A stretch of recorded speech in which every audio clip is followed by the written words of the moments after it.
Hello, and welcome to Economics, Time, Mind, and Spirit. This is Chapter 1, The Nature of Decision Making. Let's start with the word economics. Economics originates from the word in ancient Greek from echo and nomos. Echo meaning household, nomos meaning management. So it originally meant about household management. So at the core of economics is management.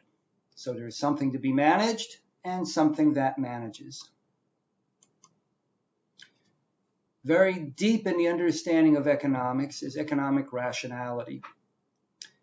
Here, behavior is an expression of decisions and choices. Economists often describe decisions as choosing a behavior based on preferences given what is feasible. And primary example that we deal with are income constraints. So we need to consider alternatives and feasibility. An alternative is a distinct event that can be imagined as possible. An alternative that can be realized when chosen is described as feasible. An alternative that cannot be chosen is described as infeasible. Sometimes the words unattainable, limitation, and constraint are used when describing what is feasible.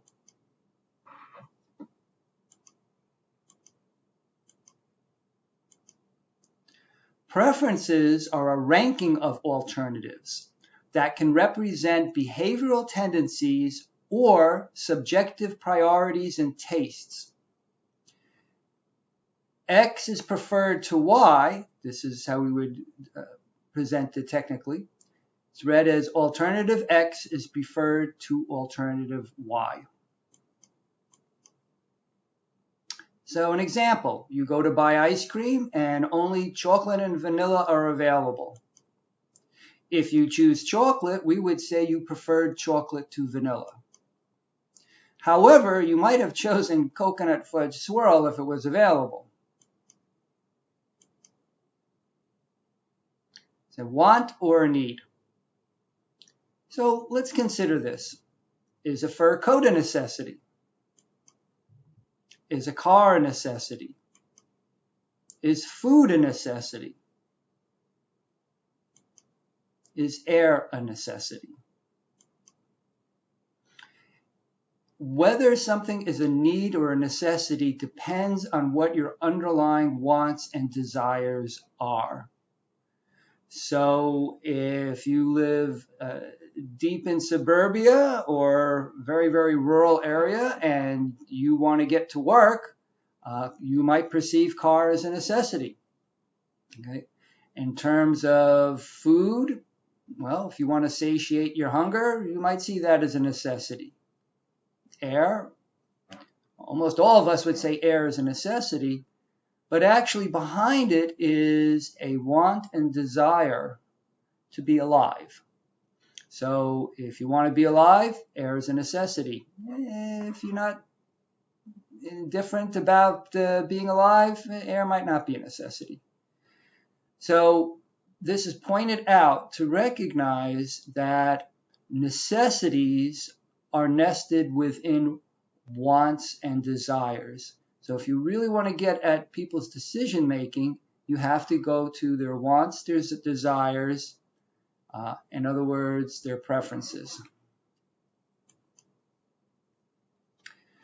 Now this is something you may have heard of before. You chose it, so you must have wanted it. Choosing something does not always mean you wanted it. Sometimes we choose the lesser of two evils, or the least bad. Preferring one alternative over another does not require you like either of them. So we are always at choice. We do not always like the alternatives we can choose from. This is why in economics we talk about opportunity cost and very frequently talk about minimizing losses. Now, this is very important because as we go through the rest of the course, we're going to be dealing with not just preferences and constraints and what's feasible. We're going to consider the different parts of our minds or the different motivations in making our decisions. So, for example, the traditional rational mind that economists have used for a long time, well, sometimes it gets replaced by the emotional mind, what's driven by the limbic system. So the implication being that in your rational mind, you might realize that, well, if I had a choice between 6 months in jail and 10 years in jail, I'd rather choose the 6 months in jail. But from an emotional standpoint, you don't want either of those. So your emotional mind, your emotional decision maker, might not choose either of them. The implication being is that if a choice is going to be made and you don't make the choice, someone else will make the choice for you. And it is not necessarily going to be with your best interests in mind. So this brings up very important distinctions that Herbert Simon brought up in the mid-20th century. Okay, first is substantive rationality. This is when what we do can be understood as the most preferred outcome given what was feasible. So, for example, if you wanted to get a job making $100,000 a year and you choose to submit resumes for jobs with salaries at least that great. All right. So how one makes the decision is not as important as the choice one makes. Procedural rationality. This is when how the decisions and choices made are understood to have been well reasoned. All right, so you collect information, search online, talk with people in the job market. How we make decisions and choices is influenced by the resources available. So this includes, but it's not limited to, information and information technology. So information has value over time and through states of mind. So the core of procedural rationality is that you may or may not end up picking the best alternative, right? Because there's uncertainty, things can change, but the process by which you've made your decision fulfills a certain type of rational reasoning. So this brings up the concept of bounded rationality. So if resources limit the procedures toward making a decision or choice, you might not pick the best outcomes, in other words, substantially rational, but you did the best with how you made your decision. So this leaves open the possibility that we are imperfect decision makers and that how we make choices is part of our sense of well-being. This is going to be a deep motivator towards understanding the rest of this course. Okay, so are you deciding or choosing? If you are settling on a future plan of action, then you are deciding. If you are implementing an outcome now, then you are choosing. Okay, now from the book Scarcity by Mullainathan and Schaefer, they make the distinction of focusing and tunneling. So tunneling, as in tunnel vision, occurs when we ignore possibilities, alternatives, or viewpoints. Focusing occurs when we center attention on higher priority, more preferred events. The two can appear quite similar. Deciding and tunneling. Deciding reduces the number of alternatives considered, as if you cut away some alternatives. The word decide comes from the Latin root for cut away. Example, you are figuring out what to do on a free day. You decide to do something in the city. This means you will focus only on alternatives that occur in the city. By not considering other alternatives, it is as if you have diminished what is feasible. Now this brings up decision trees. These are a visual or algorithmic way to present a series of diverging decisions that generate multiple paths from an original starting point. It is as if one chooses which set of alternatives to choose from next. So here's an example. The first decision is which college to go to. I teach at Montclair State, and one other school that is commonly in relation to Montclair State is Bergen Community. So which college? Well, either Bergen or Montclair. If you go to Bergen, maybe your decisions are going to deal with an AA degree, so maybe it's English or music. If you go to Montclair State, now the options are bachelors, so maybe you get a bachelor in English or music, or maybe you'll decide to get an MBA. This is not an exhaustive list, but hopefully it gets the idea across. Choosing and focusing. Choosing occurs when willpower is focused on an alternative. Deciding not to do some things is not the same as choosing to do something. For example, I decide to buy a Toyota means that I have narrowed my focus on Toyotas. I choose to buy this particular Toyota means that I have used my willpower to actually buy that car. So although the basic models of decision making avoid uncertainty, to be at choice implies multiple feasible alternatives, and multiple feasible alternatives imply uncertainty.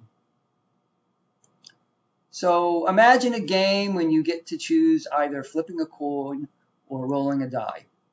If you flip the coin, you get $2 if it comes up heads. You pay $1 if it's tails. If you roll the die, you get $2 if it's an even number. You pay $1 if it's odd. So which do you choose? From purely mathematical, statistical, probabilistic standpoint, these two are pretty much the same game. So you might be indifferent between the two.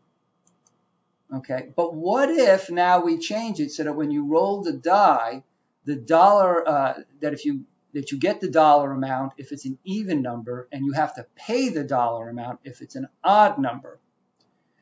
If you look at it from the standpoint of expected return, it is still the same.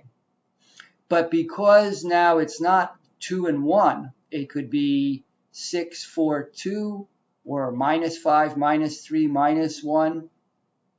There is a greater amount of variance. There's a greater amount of risk involved with rolling the die. So even if the expected return is the same, you might end up preferring to flip the coin because it's less risky. So this is one of the things we want to keep in mind as well. Now, we talked about willpower. What is willpower? The capacity to change the probability of an event or experience occurring. This is related to conditional probability. So for those mathematically inclined, please see the advanced section for a formal definition. If you wait till the end of this video, we'll go over it. Okay, so perfect willpower occurs when one can manifest what one chooses with certainty. Imperfect willpower, one can increase the probability of occurrence, but with uncertainty. And to have no or zero willpower means that one can't change the probability. One has no influence. So the notion of willpower that we're using here, again, is the ability to change the probability of an outcome.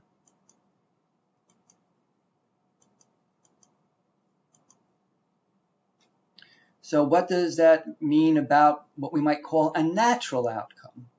So a natural outcome refers to the alternative realized when no choice is made. In other words, no willpower is invested. So natural outcomes can still be uncertain. So when we talk about a natural outcome, we're basically saying we're not interfering with what's happening.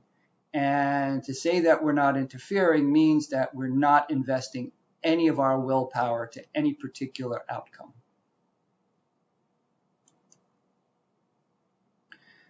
So here's a leading question for some of the things we might talk about later in the course. How would we represent an all-powerful being in the language of uncertainty and willpower?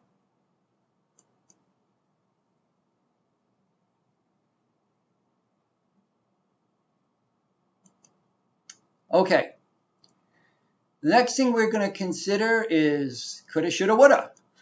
Okay, so how we decide and what we choose is based on what we can do, what we shall do, and what we want to do. Coulda, this is the realm of the feasible. Another way we can discuss them is as exogenous constraints. So what we can do are our exogenous constraints. Right? So for example, the physical laws, the material resources, social structures, these determine what is feasible. The word exogenous, right, comes from exo, from outside, and genus, origin. So anything that constrains your decision making, that limits what you can choose from, but it's determined outside of yourself. That's an exogenous constraint. That is the realm of what you can do and what we often mean by what's feasible or not feasible. What about shoulda? Well, that's the realm of the acceptable. And in particular, the distinction here is that shoulda is an endogenous constraint. So if exogenous originates outside of ourselves, endo means it's from inside of ourselves.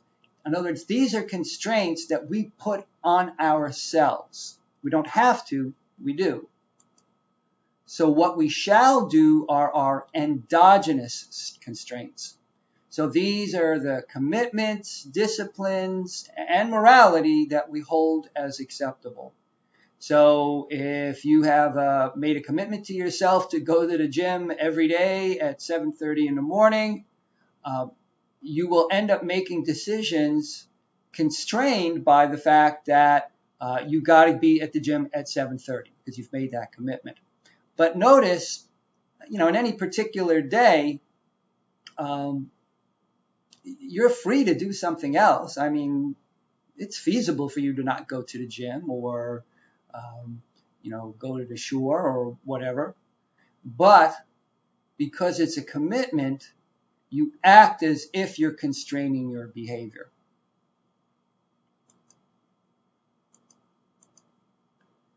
Now we're going to look at preferences. And the first one is associated with woulda.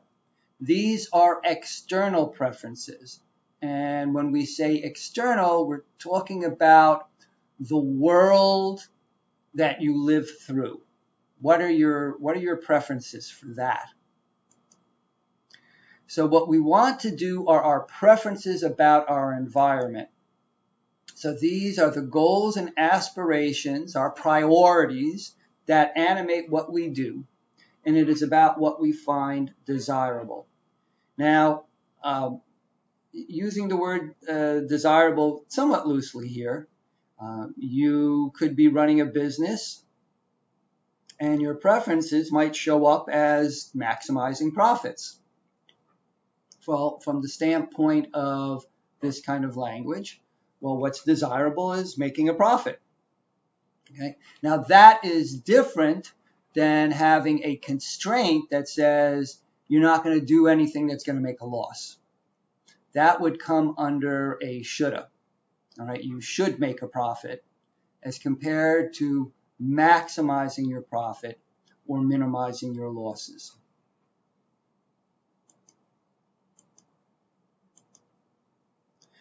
And then there's a fourth element, the waza.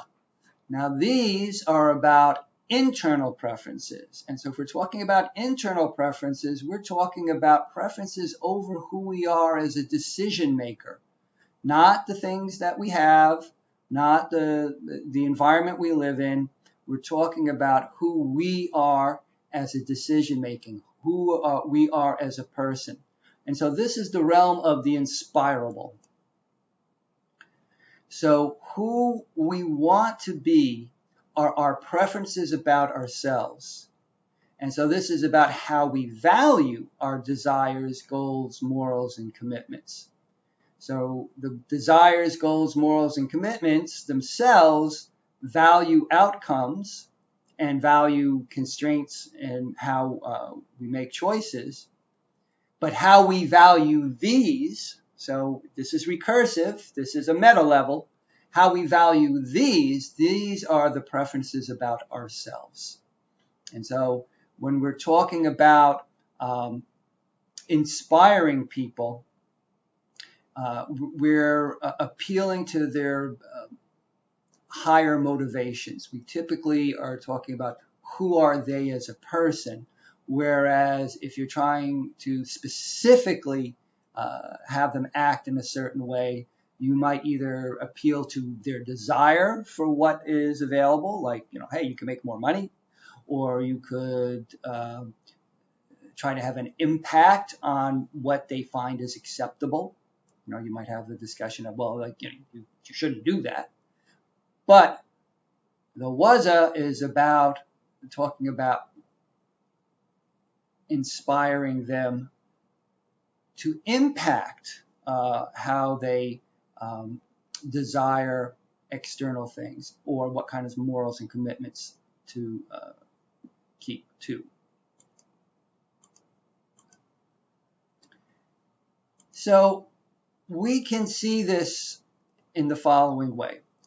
What we choose from depends on what we can do and what we believe we should do or should not do. So we can see to the left there, this is using a Venn diagram, of course, the set of what's feasible, what you can do. To the right is the set of what is acceptable or what you should do. And it is the intersection of these two that we end up selecting from. But is the preferences, right, as the spirit of what is desirable, that actually determines what we will end up selecting. So the feasible and acceptable brings down what we can choose from to a smaller set. And then, let's just go back here for a moment, to a smaller set. And then, as you can get a sense of here, that which is most attractive to us within here, that's what we will end up choosing, what we most prefer. So this brightest point here. All right, what's another way to see it? Well, here's our constraints and preferences. There's the exogenous and endogenous, what is feasible, what is acceptable, and then preferences external, internal, what is desirable, what is inspirable. And we can see where this is quite interdisciplinary. So what is feasible? The constraints your environment places on you. This is the realm of the study of science and technology. Science at its core is about, well, what is or isn't in the physical world. And from an economic standpoint, science tells us basically what can we do, what can't we do, what's likely to happen. Technology is related because the study of technology is about changing constraints. So science and technology are clearly related to each other. But when we study technology, if you become an engineer, you're trying to change the constraints that we have to face. So technologists are important because they expand what is feasible. What about what is acceptable? The constraints we place on ourselves, That's the realm of politics and religion and morals. Politics is how we make decisions together. You know, sometimes it's democracy, sometimes it's autocracy, but it is about laws and hence what is acceptable. And as a society, we could, choose to do other things. Sometimes we ignore the laws that we make. That just shows that they're not constraints on what's feasible. There are constraints of what is acceptable. How about the desirable, the preferences you have over your environment? Well, that'll be the realm of art and aesthetics. And what about what is inspirable? These are the preferences you have over who you are. So this could be people who go on a spiritual journey or path, but this is very much associated with counseling, where clients are making decisions about, well, who am I, or who do I want to be? Who do I want to be in the future? Who have I been?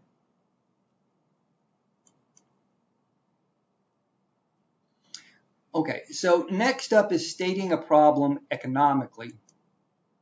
The first step toward finding a solution is to clearly and accurately state the problem.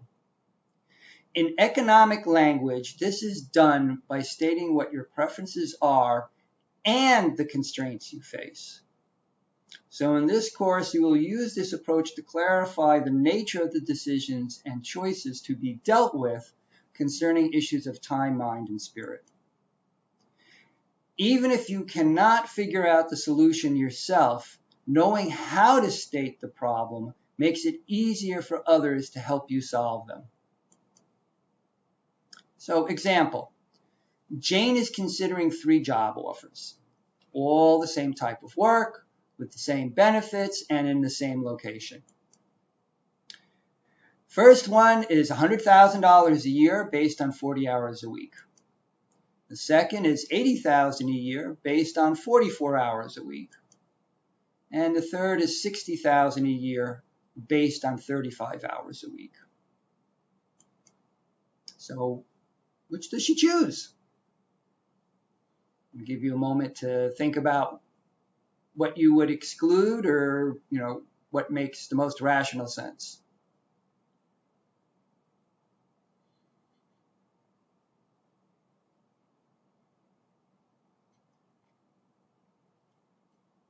Okay. First, is it only about time and money? If we just looked at time and money, we might conclude that she would never pick the second option, right? It paid less and had more hours than the first option.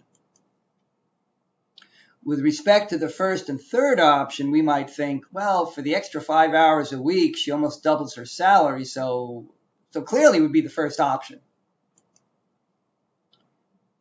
Now, what were your tacit assumptions?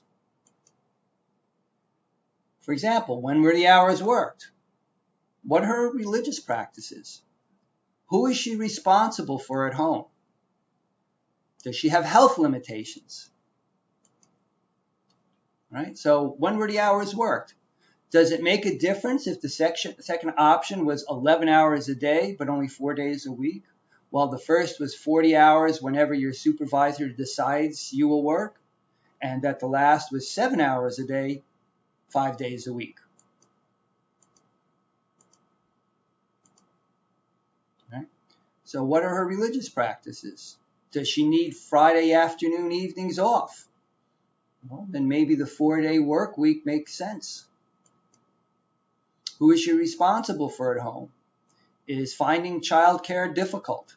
If that's the case, she's going to want to have more predictable hours. That 40-hour work week might be appealing because it's just so much more money.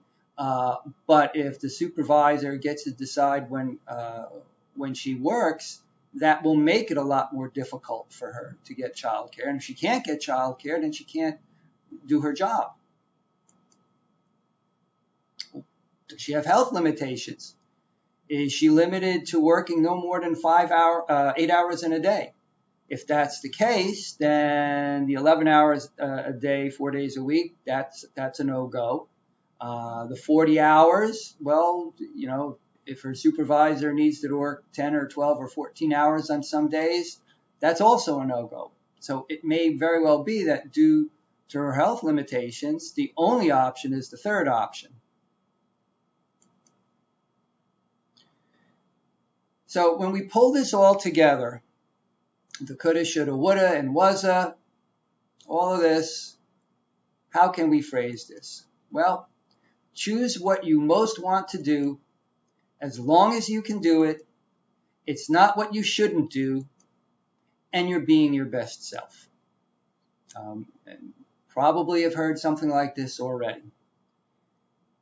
But we're going to translate this into something a little bit more technical, because hopefully when you're done with this course, you will be using these insights to either be building models or helping to make more technical and quantitative decisions. So holistic rationality, which is essentially what we're working with in technical English, choose the behavior that maximizes utility given one's external preferences, which are based on one's internal preferences and resources available, such that the behavior is both feasible and acceptable, based on one's internal preferences and resources available. We go a step further. This is what we're talking about mathematically. If B is behavior and R is resources, F is the feasible alternative set, A is the acceptable alternative set, E is your external preferences, and I are internal preferences. Okay, if preferences are represented by a utility function, then we're saying maximize your utility of the behavior given external preferences, and those preferences are going to be based on your internal preferences and resources, such that the behavior is an element of the intersection of what's feasible and alternative and acceptable, and those are also dependent on your internal preferences and resources. And this allows us to have what we have as acute mnemonic, UB, be fair.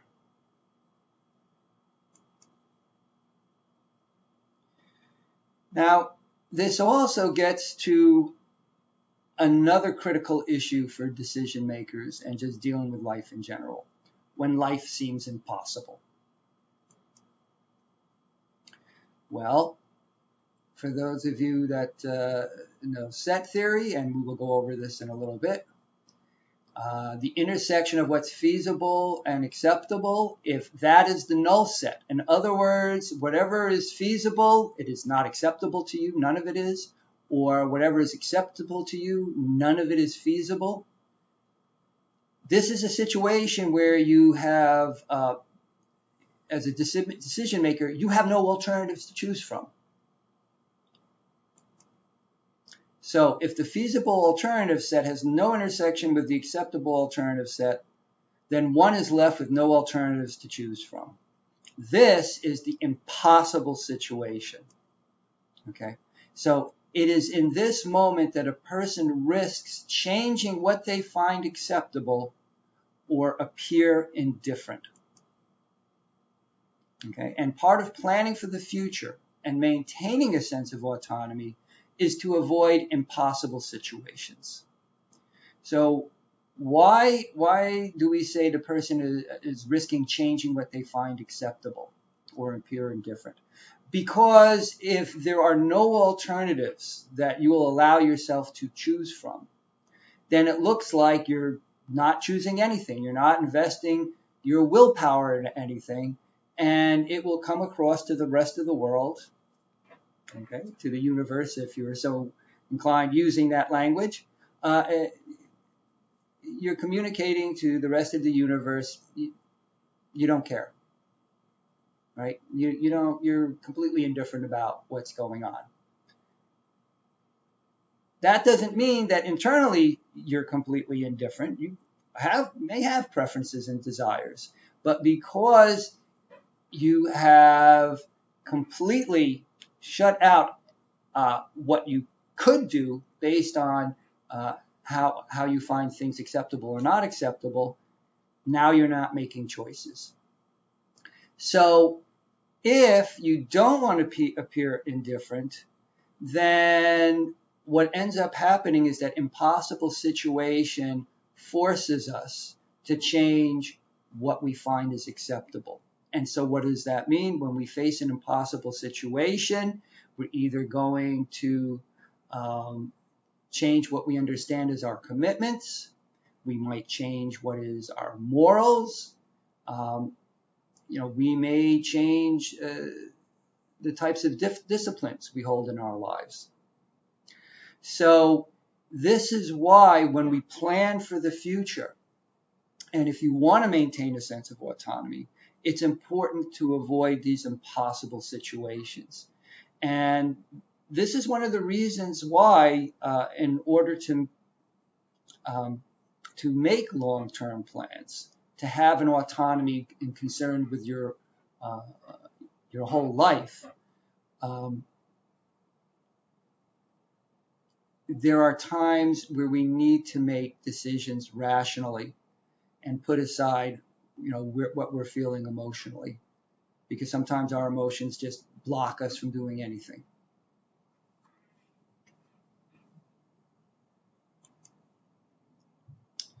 And for those who might be familiar with this, the law, either the letter or the spirit or the long arm, right? So the letter of the law is the law as it is written, how behavior is prescribed. This is an endogenous constraint.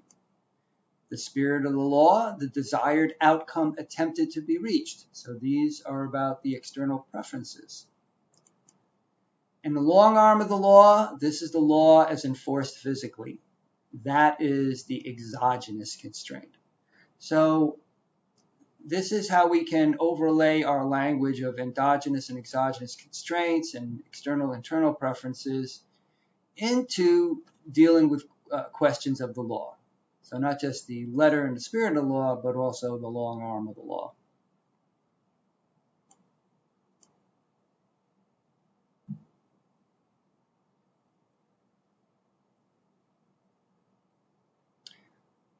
Okay, there is going to be an appendix for this chapter that gets more into technical language, and that will be available as a separate video for those that are so inclined.